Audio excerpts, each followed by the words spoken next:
আসসালামু আলাইকুম রহমতুল্লাহ বরকাতুহ। বিসমিল্লাহির রহমানির রহিম। আলহামদুলিল্লাহ ওয়াসসালাতু ওয়াসসালামু আলা রাসূলিল্লাহ ওয়া আলা আলিহি ওয়া সাহবিহি আজমাইন ওয়া মান ওয়ালা। আম্মা বাদ।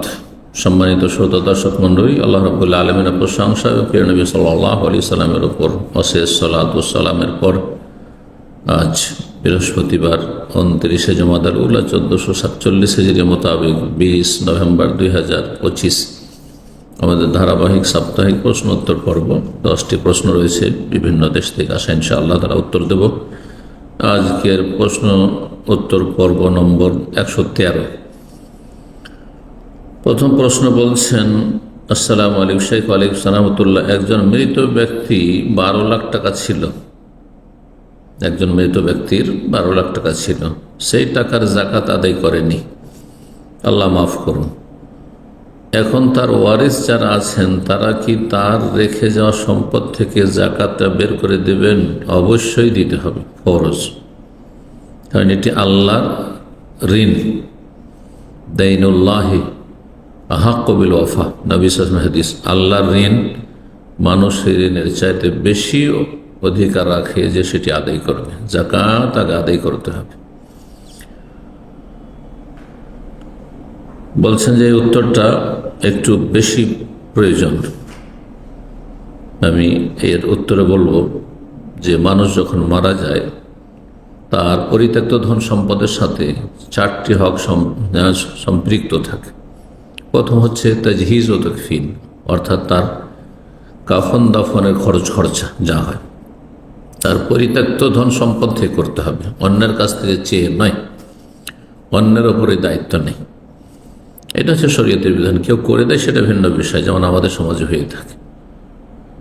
2 নম্বর কাজ হচ্ছে ঋণ পরিশোধ করা। যদি ঋণ থাকে, সেটা আল্লাহর ঋণ হোক, যেমন জাকাত, অথবা কোনো মান্যত করা আছে, অথবা মানুষের ঋণ হোক, কেউ পাওনা কর্জা পাবে।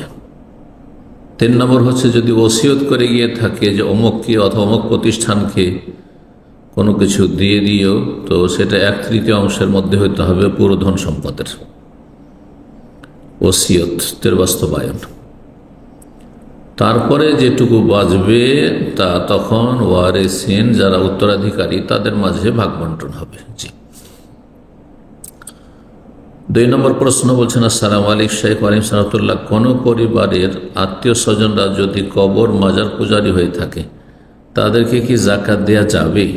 যদি তারা কবর মাজার পূজা করে তাহলে তারা বড় শিরক কুফরিতে লিপ্ত, তাদের ঈমান ভঙ্গ করেছে তারা। আর জাকাত হচ্ছে মুসলিমদের জন্য। যারা বড় শিরক কুফরি করে তাদের ইসলামে কোনো অংশ নেই। আর এরকম ক্ষেত্রে অজ্ঞতা কোনো শরঈ ওজর নয় যে আল্লাহর কাছে সেটি গ্রহণযোগ্য হবে। কারণ আজকাল জানার বিভিন্ন সোর্স রয়েছে আল্লাহ সম্পর্কে, আল্লাহর দিন সম্পর্কে। এমন কোনো মানুষ নেই যে আল্লাহর দিন সম্পর্কে জানার তার সুযোগ নেই। আছে, কিন্তু তার সামনে আসলে সেটি ইগনোর করে, উপেক্ষা করে, শুনতে চায় না, জানতে চায় না। যদি এরকম আত্মীয়দের জাকাত না দেয়া যায় তাহলে বেশ কয়েক বছর যে এমন আত্মীয়দের জাকাত দিয়েছেন, এত বছরের জাকাত কি পুনরায় আদায় করতে হবে? যেটা অতীত হয়ে গেছে, আল্লাহ মাফ করুন। একটি শুভাত সংশয় ছিল যে এরাও হয়তো মুসলিম, দিয়েছেন, হয়তো আল্লাহ কবুল করবেন। কিন্তু আগামীতে জানার পরে কোনো ঈমান ভঙ্গকারী ব্যক্তিকে জাকাত দেবেন না। যে বড় শিরক করে, কবর মাজারে সেজদা করে, পূজা করে, খাসি মুরগ জবাই করে, তাদেরকে জাকাত দেবেন না। যারা একেবারে সালাত পড়ে না, 5 ওয়াক্ত নামাজ মোটেই পড়ে না, শুধু জুমা নামাজ, তাদেরকে জাকাত দেওয়া জায়েজ নাই। যারা নাস্তিক, হ্যাঁ, আর মানবরচিত বিধানে বিশ্বাসী, আদর্শগতভাবে সেগুলিকে বিশ্বাস করে, তাদেরকে জাকাত দেওয়া যাবে না। এরা ঈমান ভঙ্গ। সাহের, জাদুকর, গণক, জ্যোতিষী, তাদেরকে জাকাত দেওয়া যাবে না। কারণ রাসূলুল্লাহ হাদিস রয়েছে যে জাকাত নেবে কার কাছ থেকে আর দেবে কাকে? বলছেন তুখাযু মিন আগনিয়াহিম ফাতুরাদ্দু আলা ফুকারাহিম, সহিহ বুখারী মুসলিমের হাদিস। তুখাযু মিন আগনিয়াহিম, মুসলিম যারা সচ্ছল ব্যক্তি, বিত্তবান, তাদের কাছ থেকে জাকাত নেওয়া হবে, অর্থাৎ তাদের জাকাত ফরজ। মুসলিম সরকার তাদেরকে গ্রহণ করতে পারবে, অধিকার রাখে। ফাতুরাদ্দ আলা ফুকারাহিম, অতঃপর মুসলিম সমাজে তাদের ফকির গরিব, তাদের অভাবীদের মাঝে বিতরণ করতে হবে, অর্থাৎ মুসলিমদের। সুতরাং অমুসলিমকে জাকাত দেওয়া জায়েজ নয়। ঠিক ওই রকমই যারা ঈমান ভঙ্গ করে মুরতাদ হয়ে যায়, সুস্পষ্ট দলিল রয়েছে আপনার আমার কাছে যে তারা ঈমান ভঙ্গকারী, তাদেরকে জাকাত দেওয়া জায়েজ না। আল্লাহ তাআলা আ'লাম। 3 নম্বর প্রশ্ন বলছেন, আসসালামু আলাইকুম শাইখ আলাইকুম সালাতুল্লাহ, কোনো স্বামী যদি স্ত্রীর কোরআন তেলাওয়াত এবং সালাত আদায় করা দেখে বিরক্ত হয় এবং পরিষ্কার বলে যে যখন তখন কোরআন তেলাওয়াত, যখন তখন নামাজ পড়লে আমার ভীষণ অপছন্দ লাগে, এই কথাটি ঈমান ভঙ্গকারী কথা, কুফরি কথা। এই ব্যক্তি কাফের হয়ে যাবে। যদিও কোরআন তেলাওয়াত মুস্তাহাব কাজই হোক না কেন, ওয়াজিব ফরজ যদি নাও হয়, তবুও ঈমান ভঙ্গ হবে। কারণ কোরআন পড়তে দেখলে তাকে বিরক্ত লাগে, এটি কুফরি কালাম। যালিকা বিআন্নাহুম কারিহু মা আনজালাল্লাহ, আল্লাহ বলছে সূরা মুহাম্মাদে যে এদের কাফের মুরতাদ হয়ে যাওয়ার কারণ হচ্ছে যে মুনাফিকরা মুসলিম নয়, এর কারণ হচ্ছে বিআন্নাহুম কারিহু মা আনজাল, আল্লাহর নাজিলকৃত আয়াতকে, বিধানকে, সূরাকে, কোরআন তেলাওয়াতকে ঘৃণা করে। ফাআহবাতা আমালাহুম, সুতরাং তাদের আমলগুলিকে আল্লাহ বিনষ্ট করে দেন। জি, আমল সব বরবাদ হয়ে যায়। জি, আল্লাহ হেফাজত করুন, আল্লাহ হেদায়েত দান করুন এইরকম অযোগ্য স্বামীকে।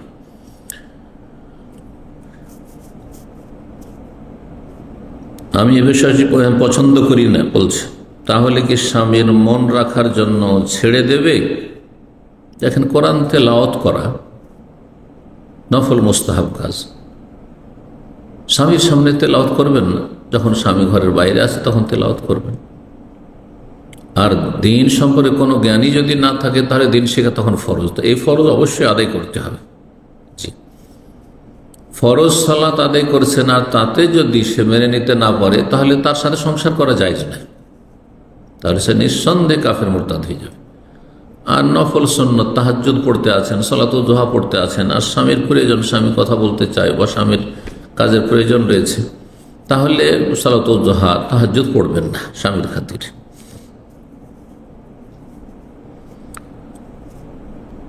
বলছেন যে যদিও নফল সালাত খুব কমই আদায় করা হয়, এতটাই কম যে বছরে কয়েকবার, তার মানে আপনার ফরজ নামাজের উপর তার বিরক্তি হয়, তার নিঃসন্দেহে কাফের হয়ে যাবে। কিন্তু প্রতি মাসেও তাহাজ্জুদ বা চাঁস্তের নামাজ আদায় করা হয় না, তাহলে আর অপছন্দ আর ঘৃণার কারণটা কি? তাহলে ফরজ নামাজ, ফরজ ইবাদতকে যদি ঘৃণা করে তাহলে তো কোনো এতে দ্বিমত নেই উলামায়ে কেরামদের যে তার ঈমান নষ্ট হয়ে যাবে। কোরআন তেলাওয়াত একটু বেশি করা হয়, কিন্তু সেটাও সংসারের কোনো কাজ অবহেলা করে বা সংসারে স্ত্রীর যে দায়িত্ব থাকে সেটা অবহেলা করে করা হয় না, তবুও তার ভালো লাগে না, সে স্ত্রীর উপর অসন্তুষ্ট হয়ে থাকে। বলে এমনভাবে কোরআন পড়তে থাকো যেন মনে হয় যে কালকেই তোমার পরীক্ষা, মানে দুনিয়ার পরীক্ষা। তো দুনিয়ার পরীক্ষা দাও, আপনার কোরআন তেলাওয়াত যদি নফলও হয়, নফলের স্টেজও থাকে, তবে কি আপনার কাছে এই কোরআন তেলাওয়াতের চাইতে দুনিয়ার পরীক্ষা বেশি গুরুত্বপূর্ণ? তাহলে আপনার ঈমানের নবায়নের প্রয়োজন রয়েছে। এইরকম অযোগ্য মুসলিমের, অপদার্থ মুসলিমের, অসার মুসলিমের ঈমান নবায়নের প্রয়োজন রয়েছে। আল্লাহ হিদায়াত দান করুন। এক্ষেত্রে স্ত্রীর আসলে কি করা উচিত? নফল ইবাদত বন্দেগী এইরকম জালেম স্বামীর, জাহেল স্বামীর সামনে করবেন না। আপনার কাছে উত্তম নসিহত আশা করি, তবে আপনি কোরআন তেলাওয়াত বড় বরকতের কাজ ছেড়ে দেবেন না। আর মনে রাখবেন যে যেই স্বামী স্ত্রীর অথবা ছেলে মেয়েদের কোরআন তেলাওয়াতে বিরক্ত হয়, সেই স্বামী বা সেই মানুষ তার জীবনে, তার স্ত্রীর জীবনে, তার ছেলেমেয়ের জীবনে, তার ঘরে, তার ধন সম্পদে বরকত চায় না। কারণ কোরআন হচ্ছে কিতাবুন আনজালনাহু মুবারাক, বরকতপূর্ণ কিতাব। কোরআন তেলাওয়াতে যদি কাউকে বিরক্তি লাগে, যদিও সেটা নফল সুন্নতি হোক না কেন, জরুরি না হয়, ফরজ না হয়, তবু সে বরকত চাই না। যে বরকত চাই না সে হচ্ছে হতভাগা, হতভাগা। আল্লাহ রাব্বুল আলামিন এইরকম লোককে আল্লাহর রহমত বরকত থেকে বঞ্চিত রেখেছেন। জি, আল্লাহ হিদায়াত দান করুন। 4 নম্বর প্রশ্ন, আসসালামু আলাইকুম শাইখ আলিম সাহাতুল্লাহ, 9-10 মেয়েরা নেকাব সহ বোরকা পরে আবৃত্তি করলে বা বক্তব্য দিলে গুনাহ হবে? স্কুলের অনুষ্ঠানে মা বাবার সামনে, যদি মা বাবার শুধু থাকে আর মহিলা টিচার থাকে তাহলে তো অসুবিধা নেই, কিন্তু পুরুষ টিচারদের সামনে আর দর্শকদের সামনে পুরুষরা রয়েছে, সাবালক ছেলেরা রয়েছে, আর সেখানে সাবালিকা মেয়েরা 9-10 ছেলেরা মানে মেয়েরা মানে সাবালিকা মেয়েরা বক্তব্য দেবে বা কোনো কিছুর আবৃত্তি করবে, কবিতায় হোক অথবা কোরআন তেলাওয়াত করবে, এগুলি জায়েজ নয়, এগুলি জায়েজ নয়।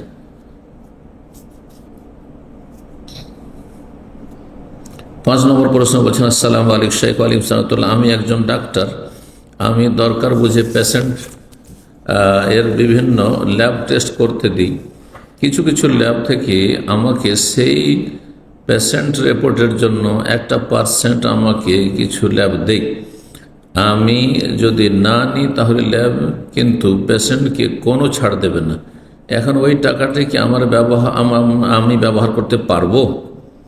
এইরকম সন্দেহপূর্ণ রিজিক থেকে বেঁচে থাকা আপনার জন্য, আপনার ইমানের হেফাজতের জন্য বেশ গুরুত্বপূর্ণ। আপনি এইরকম ঝুঁকি থেকে বেঁচে থাকবেন যেখানে হারামের আশঙ্কা রয়েছে। কারণ যখন মানুষ কোনো জায়গা থেকে কোনো কমিশন পায়, পার্সেন্টেজ পায়, তখন তাদের ক্ষেত্রে দুর্বল হয়ে যায়। পয়সার কাছে মানুষ দুর্বল হয়ে যায়, পয়সা বড় ফিতনা। যেমন নারীদের কাছে পুরুষ দুর্বল হয়ে যায়, পুরুষদের কাছে নারীরা দুর্বল হয়ে যায়, ঠিক তেমনি পয়সার কাছে মানুষ দুর্বল হয়ে যায়। ফাত্তাকুদ দুনিয়া ওয়াত্তাকুন নিসা, দুনিয়ার ফিতনা এবং নারী ফিতনা থেকে বাঁচো। দুনিয়ার ফিতনা মানে ধন সম্পদ নেতৃত্বের ফিতনা একদিকে, আর একদিকে নারী ফিতনা, মারাত্মক ফিতনা। সুতরাং এখানে পয়সার একটা লোভ কাজ করছে। যখন আপনি কোনো ল্যাব থেকে পার্সেন্টেজ পাচ্ছেন, তখন বিনা কাজে কিছু টেস্ট আপনি দিয়ে দিবেন, হয়তো ধীরে ধীরে দুর্বলতা চলে আসবে, হয়তো প্রয়োজন নেই, তারপরে দিয়ে দিলেন যাতে পার্সেন্টেজ আপনার বেশি হয়। অথবা এমন ল্যাব, যেই ল্যাবে ভালোভাবে টেস্ট করা হয় না, ওর চাইতে ভালো ল্যাব আছে, কিন্তু আপনি ওখানে পাঠাচ্ছেন, রেফার করছেন আপনার পেশেন্টগুলিকে, যেহেতু ওখান থেকে আপনি ভালো অঙ্কের একটা পার্সেন্টেজ পাচ্ছেন। এসব যদি হয়তো নিঃসন্দেহ তোমার রুজি হারাম হয়ে যাবে। এই জন্য অনেক ওলামারা এটিকে নাজায়েজ বলেছেন, আর কিছু ওলামারা শর্ত সাপেক্ষ জায়েজ বলেছেন। বেঁচে থাকা আপনার জন্য, আপনার ইমানের জন্য নিরাপদ। 6 নম্বর প্রশ্ন বলছেন, আসসালামু আলাইকুম শাইখ আলিম সালামতুল্লাহ, আমি সিঙ্গাপুর থেকে বলছি, আপনার একজন ছাত্রী। আমার প্রশ্ন, জাকাতের টাকা দিয়ে কি কবরবাসীর পুরা জায়গা পাঁচিল দেওয়া যাবে? না, কবরস্থানের জায়গা কেনা অথবা কবরস্থানে ঘেরার জন্য পাঁচিল দেওয়া মানে প্রাচীর দেওয়া, এসব জায়েজ নয় জাকাতের পয়সা দিয়ে। জাকাতের খাত আল্লাহ রাব্বুল আলামিন বর্ণনা করে দিয়েছেন সূরা তওবার আয়াত নম্বর 60। তাতে এইরকম ধরনের কোনো কিছু নেই যে আপনি কবরস্থানের জন্য, কবরস্থান যে এলাকাবাসীর হবে সেই এলাকাবাসী চাঁদা দিবে কবরস্থান ঘেরার জন্য। তারপরে কবরস্থান ঘেরার কোনো প্রয়োজন নেই, খোলা থাকবে কবরস্থান ঘেরার কোনো প্রয়োজন নেই, সেটি নফল কাজ। আর যদি সেটি ঘেরতে হয় তো সেখানে যেন শিরকের আশঙ্কা না থাকে, সেই কবরগুলি সম্পর্কে অতিরঞ্জন বাড়াবাড়ির আশঙ্কা না থাকে। সুরক্ষার জন্য যদি ঘেরা হয় তাহলে এলাকার মানুষ যাদের সেখানে কবর বা যাদের আত্মীয় স্বজনের কবর হচ্ছে তারা সেখানে চাঁদা দেবে, নিজের পয়সা দিয়ে সব কাজ করবে। জাকাতের পয়সা ব্যবহার করা জায়েজ নয়, কারণ সেখানে কবরবাসী সচ্ছল লোক আছে, যাদেরকে দাফন করা হচ্ছে তাদের অনেকে সচ্ছল রয়েছে, যাদের জন্য জাকাত জায়েজ নয়। তাহলে কি করে জাকাতের পয়সা দিয়ে আপনি কবরস্থানের প্রাচীর নির্মাণ করবেন? জায়েজ নয়। 7 নম্বর প্রশ্ন বলছেন, আসসালামু আলাইকুম শাইখ আলিম সালামতুল্লাহ, আশা করি আপনি ভালো আছেন। আলহামদুলিল্লাহ। মাঝে মধ্যে ঘুম ভাঙে ঠিক যখন সূর্য উদয় হচ্ছে, ঘুম ভাঙার পর কি ফজরের নামাজ পড়ব নাকি 20 মিনিট অপেক্ষা করে নামাজ আদায় করব? আর এই ক্ষেত্রে নিয়ত কি কাজা করতে হবে? যখন আপনি ঘুম থেকে জাগছেন, প্রথম কথা আপনি চেষ্টা করবেন অ্যালার্ম লাগিয়ে রাখবেন বা কাউকে বলে রাখবেন, যাতে সালাতের রক্ত হলে, শুভ সাদিক হইলে বা যে কোনো নামাজের টাইম আপনাকে সজাগ করে দেয় ঘুমিয়ে থাকলে। এটা আপনার জন্য জরুরি কাজ। এই সময় অ্যালার্ম লাগিয়ে ঘুমানো ফরজ, এটাকে হালকা মনে করবেন না। অ্যালার্ম লাগাচ্ছেন না আর জাগতে পারছেন না, বলছেন আমার ঘুম ভাঙে না, তাহলে আপনি কাবিরা গুনাহ করছেন, আপনি অক্ত পার হয়ে গেলেন। অ্যালার্ম লাগালেন অথবা কোনোদিন ভুলে গেছেন কিন্তু লাগানো অভ্যাস আছে আপনার, আর জাগতে পারলেন না, হয়তো সূর্য ঠিক উঠছে ওই সময় জাগলেন, তাহলে ওযু করতে করতে তো সূর্য উঠে যাবে। সূর্য ঠিক উঠছে ওই সময় সালাত শুরু করা যাবে না। কিন্তু হাদিসে রয়েছে সেই হাদিস যে সূর্য ওঠার আগে আপনি উযু করে প্রস্তুত হয়েছেন, এখনো 2-4-5 মিনিট আছে যাতে 1 রাকাত সালাত হয়ে যাবে। 1 রাকাত সালাত যদি সূর্য ওঠার আগে পেয়ে যান বা আসরের সালাতের সূর্য ডোবার আগে পেয়ে যান, তাহলে বাকি আসরের ক্ষেত্রে 3 রাকাত, ফজরের ক্ষেত্রে 2 রাকাত আপনি সূর্য ওঠার সময় ওঠার পরে পড়ে নিতে পারবেন। মান আদরাকা রাকাতাম মিন সালাতিল ফজরি ক্বাবলা আন তাতলুআ আশ-শামসু ফাকাদ আদরাকাহা ওয়া মান আদরাকা রাকাতাম মিন সালাতিল আসরি ক্বাবলা আন তাগরুবা আশ-শামসু ফাকাদ আদরাকাহা। নবী সাল্লাল্লাহু আলাইহি ওয়াসাল্লাম বলেছেন, যেই ব্যক্তি আসরের সালাতের 1 রাকাত পেয়ে যাবে সূর্য ডোবার আগে, ফজরের সালাতের 1 রাকাত পেয়ে যাবে সূর্য ওঠার আগে, তাহলে 1 রাকাত পড়ে নিক, সেই সালাত ওয়াক্ত মোতাবেক পেয়ে গেল। কিন্তু যখন সূর্য ঠিক উঠছে ওই সময় আপনি উযু করে প্রস্তুত হয়েছেন, তাহলে সাথে সাথে আর নামাজ শুরু করবেন না, বরং সূর্য উঠে যাক 15 মিনিট দেরি করেন, এক বর্ষার সময় উঠে যাক, আর তারপরে আপনি সালাত শুরু করেন। আল্লাহু তাআলা আলাম। এই ক্ষেত্রে কাজার নিয়ত করবেন, যদি সূর্য উঠে যায় তাহলে কাজার নিয়ত হবে। জি। 8 নম্বর প্রশ্ন বলছেন, আসসালামু আলাইকুম, পুরুষ লোক শুনে ফেলার আশঙ্কা থাকলে কি আওয়াজ করে শব্দ উচ্চারণ না করে শুধুমাত্র ঠোঁট জিহ্বা নড়িয়ে কোরআন তেলাওয়াত করা যাবে? হ্যাঁ, যে কোরআন তেলাওয়াত ঠোঁট আর জিহ্বা নড়িয়ে করা যাবে, যেটাকে বলা হয় সিররি, আপনি আস্তে আস্তে পড়ছেন আপনি, কিন্তু কলব থেকে তেলাওয়াত নেই। আর একটি হচ্ছে জিক্রে নফসি বা তেলাওয়াতে নফসি, মানে মনে মনে শুধু, মানে অর্থগুলি আপনার মনে ফিরাচ্ছেন, এইরকম তেলাওয়াত নেই। জি। তো জিহ্বা যদি নড়ানো হয়, ঠোঁট নড়ানো হয়, তাহলে তেলাওয়াত চলবে। আর যদি সেখানে বেগানা পুরুষ থাকে তাহলে এইভাবে তেলাওয়াত করে যাতে স্বর উঁচা না হয়। 9 নম্বর প্রশ্ন বলছেন, আসসালামু আলাইকুম ওস্তাদ। ওয়ালাইকুম সালাম। আমার একটা প্রশ্ন, সন্তান যখন জন্মগ্রহণ করবে, যদি ফজরের আগে জন্মগ্রহণ করে, এখন আমি ডান কানে আজান দেব এবং আজানে কি আসসালাতু খায়রুম মিনান নওম বলবো? লা হাওলা ওয়ালা কুওয়াতা ইল্লা বিল্লাহ। আসসালাতু খায়রুন নাম ফজরের সালাতের জন্য। কারো বাচ্চা জন্ম হয়েছে ফজরের সময়, সেজন্য আসসালাতু খায়রুন নাম বলবেন আপনি? এমন কথা কি করে আপনি জিজ্ঞেস করলেন? তারপরে মানুষের এইরকম সংশয় থাকতে পারে, সেই জন্য জিজ্ঞাসা করেছেন, ভালো কথা, কিন্তু দিনের তো কিছুটা জ্ঞান থাকতে হবে। আসসালাতু খায়রুন মিনান নওম, ঘুমের সময় মানুষকে সজাগ করা যে তোমরা যে ঘুমিয়ে আছো এই সময় ফজরের সময়, এর চাইতে অনেক অনেক গুণে, বহু গুণে উৎকৃষ্ট হচ্ছে সালাত তোমাদের ঘুম চাইতে, কিন্তু কারো ভূমিষ্ঠ হওয়ার জন্য নয়। এইরকমই তাহাজ্জুদের জন্য যে আজান বা সাহরির জন্য যে আজান, তাতেও আসসালাতু খায়রুম মিনান নওম নেই। জি। 10 নম্বর প্রশ্ন বলছেন যে যদি কোনো ব্যক্তি বেনামাজি হয় আর বিশেষ করে তার আত্মীয় স্বজন হয়, তো তাদের সাথে বন্ধুত্ব স্থাপন করা বা বন্ধুত্ব রাখা জায়েজ কিনা? না, বন্ধুত্ব জায়েজ না। বেনামাজিদের সাথে বন্ধুত্ব রাখা জায়েজ নয়, যদিও নিকট আত্মীয় হোক না কেন। তবে নিকট আত্মীয়তার যে সম্পর্ক রয়েছে, সেই জন্য তাদের সাথে রক্তের সম্পর্কের কারণে তাদের সাথে যোগাযোগ রাখবেন, তাদেরকে জাহান্নামের রাস্তায় ফিরাবার চেষ্টা করবেন। কিন্তু বন্ধুত্ব মানে হচ্ছে অন্তরের ভালোবাসা। অন্তরের ভালোবাসা শুধুমাত্র আল্লাহর জন্য, আল্লাহ রসুলের জন্য, আল্লাহর দিনের জন্য, এবং আল্লাহকে, আল্লাহ রসুলকে, আল্লাহর দিনকে যারা ভালোবাসে এবং আমল করে তাদের জন্য। রব্বুল আলামিন ইরশাদ করেছেন সূরাতুল মাইদা, ইন্নামা ওয়ালিয়্যুকুমুল্লাহু ওয়া রাসূলুহু ওয়াল্লাযীনা আমানুল্লাযীনা ইউকিমুনাস সালাতা ওয়া ইউতুনাজ যাকাতা ওয়া হুম রাকিউন। নিশ্চয় তোমাদের বন্ধু হচ্ছে আল্লাহ, ওয়া রাসূল এবং তার রাসূল সাল্লাল্লাহু আলাইহি ওয়াসাল্লাম, ওয়াল্লাযীনা আমানু এবং ঈমানদারগণ, মুমিনগণ, আল্লাযীনা ইউকিমুনাস, যারা নামাজি মুমিন, ওয়া ইউতুনাজ যাকাত আদায়কারী মুমিন, ওয়া হুম রাকিউন, তারা আল্লাহর বিধানের সামনে যারা শির নত করে, তারা হচ্ছে তোমাদের বন্ধু। সুতরাং বিভিন্ন অন্য কোনো ব্যক্তির সাথে অন্তরের ভালোবাসা জায়েজ নয়, হারাম।